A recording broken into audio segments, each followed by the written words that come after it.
Hello everyone, welcome to शिक्षा site. इस video में हम लोग मासिक मूल्यांकन की पूरी प्रक्रिया क्या होने वाली है इस वीडियो के अंतर्गत समझने वाले हैं। सबसे पहले ये जो आपको यहाँ पे दिख रहा है ये क्लास 4 का हिंदी विषय का मासिक मूल्यांकन का प्रश्न पत्र है जो स्टेट लेवल से आया हुआ है और ये संपूर्ण बिहार में जितने भी मासिक मूल्यांकन कार्य किए जाएंगे इसी प्रश्न पत्र के आधार पर किया जाएगा। और हिंदी विषय का है, क्लास 4 के लिए समय 2 घंटे है, पूर्णांक 25 नंबर का है। तो इस प्रश्न पत्र में आपको क्या क्या रजिस्टर, आपको वर्क क्या करना है, उसके साथ ही साथ क्या क्या दिशा निर्देश दिए गए हैं, सभी बातों पे हम लोग चर्चा करने वाले हैं। वीडियो को पूरा देखें जिससे जो भी बारीक से बारीक आपको मन में शंकाएं हैं वो दूर हो सके। तो सबसे पहले ये 23 मई का लेटर है, इसके बारे में आप सभी को बता देते हैं कि ये लेटर इस पटना से निकाला गया है और बिहार शिक्षा विभाग का है, बिहार सरकार का ये लेटर है। तो सभी जितने भी डिस्ट्रिक्ट हैं सभी में ये मान्य होगा। सबसे पहले इसका विषय है राज्य के सभी सरकारी एवं सरकारी सहायता प्राप्त प्रारंभिक विद्यालयों में अध्ययनरत छात्र छात्राओं की मासिक, प्रथम त्रैमासिक एवं द्वितीय त्रैमासिक परीक्षा 2025 के प्रश्न पत्र एवं जून 2025 के असाइनमेंट वर्क ई शिक्षा कोष पोर्टल के माध्यम से उपलब्ध कराने हेतु आवश्यक कार्यवाही करने के संबंध में।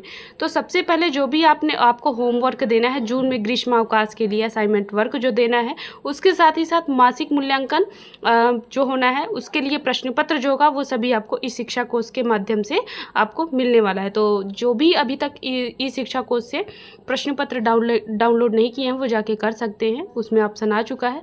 और ये भी आपको ध्यान देना है, यहाँ पे ये भी बताया गया है कि आपको ये जो भी असाइनमेंट वर्क है वो कब देना है, उसके साथ ही साथ मंथली टेस्ट जो होगा वो आपको कब लेना है, सीधे यहाँ पे बताया गया है। तो देख लीजिए यहाँ पे एग्ज़ाम नेम, असाइनमेंट वर्क और मंथ।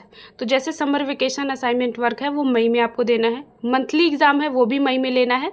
अप्रैल में इसलिए नहीं लेना है क्योंकि सत्र का आरंभ होता है तो वहाँ पे अप्रैल में आपको नहीं लेना है। और उसके साथ ही साथ अंतिम जो सत्र का महीना होता है उसमें मार्च में आपको नहीं लेना है क्योंकि वहाँ पे उस समय एनुअल एग्ज़ाम हो जाएगा।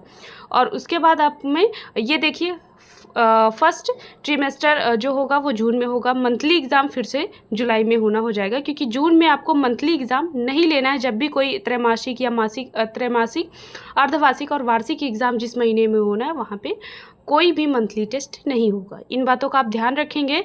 और इसके बाद जो दिशा निर्देश दिया गया है तो ये भी शिक्षा विभाग बिहार सरकार का लेटर है और ये 21 मई का लेटर है, यहाँ पे आप ध्यान देंगे। और ये दिशा निर्देश दिया गया है कि सबसे पहले वर्ग सेकेंड, तो ध्यान आपको ये देना है, वर्ग सेकेंड क्लास फर्स्ट का कोई भी मंथली टेस्ट नहीं होगा। और उसके बाद क्लास 8 तक के बच्चों का होना है और विषय इसका है छात्र छात्राओं के मासिक आकलन परीक्षा 2025-26 के आयोजन से संबंधित SOP। तो सबसे पहला जो आपको यहाँ पे दिशा निर्देश बताया गया है वो ई शिक्षा कोष पोर्टल के माध्यम से आप लोगों को उपलब्ध कराया जाएगा। ई शिक्षा कोष पे इसका ऑप्शन आ गया है, आप जाके डाउनलोड कर सकते हैं।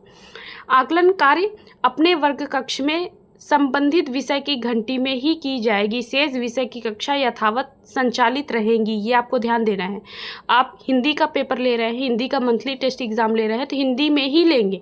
जैसे क्लास 4 के लिए जो भी समय सारणी निर्धारित की गई है सरकार की तरफ से या शिक्षा विभाग की तरफ से, तो हिंदी विषय के लिए क्लास 4 में जो है वो 3rd और 4th है हिंदी और कार्य पुस्तिका के लिए। तो आप थर्ड पीरियड और 4th पीरियड में ही आप हिंदी का मंथली टेस्ट लेंगे और शेष कक्षाएं जो रहेंगी वो चलती रहेंगी।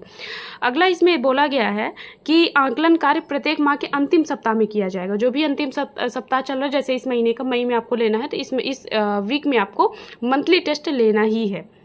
अगला है एक दिन में अधिकतम 2 विषय का आकलन किया जाएगा, 4 के चारों विषयों को आपको आकलन नहीं ले लेना है। और अगला है कक्षा 1 का वर्ग संचालन नियमित रूप से होता रहेगा क्योंकि इसका मासिक मूल्यांकन होना नहीं है। और मूल्यांकन का कार्य विद्यालय अपने स्तर से कराना सुनिश्चित करेंगे, विद्यालय स्तर पे होगा। और अगला है शिक्षकों से अपेक्षा की जाती है कि परीक्षार्थियों को प्रश्न पत्र समझने में अगर किसी तरह की परेशानी होती है तो शिक्षक अवश्य सहयोग प्रदान करेंगे, आपको हेल्प बच्चों को करना है। और अंतिम है इसमें कि शिक्षकों को सख्त हिदायत दी जाती है कि परीक्षा की पवित्रता बनाए रखेंगे एवं किसी भी तरह की अनियमितता बरते जाने पर उचित कार्यवाही की जाएगी। जैसे कि कई लोग जो भी मंथली टेस्ट में क्या करेंगे कि 2 विषय का पेपर होना है, तो वो पूरे दिन में सिर्फ लंच के पहले 2 विषय, लंच के बाद 2 विषय, लेकिन ऐसा नहीं करना है। इन सभी बातों को ध्यान देना है और उसके साथ ही साथ आपको अपने पास प्रूफ भी रखना है।